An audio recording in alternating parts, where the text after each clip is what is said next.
If you've decided to permanently delete your Robinhood account, follow these steps to ensure the process goes smoothly. Make sure to consider any financial implications before proceeding. Step 1. Withdraw your funds. Before deleting your account, ensure that you withdraw any remaining funds.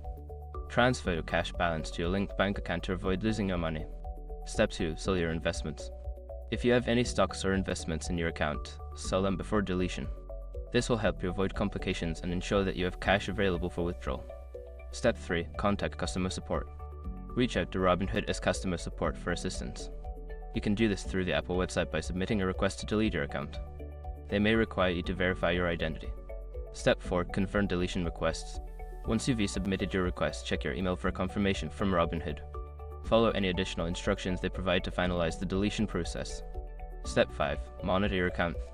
After you've received confirmation that your account is deleted, monitor your email and bank account for any final communications or transactions.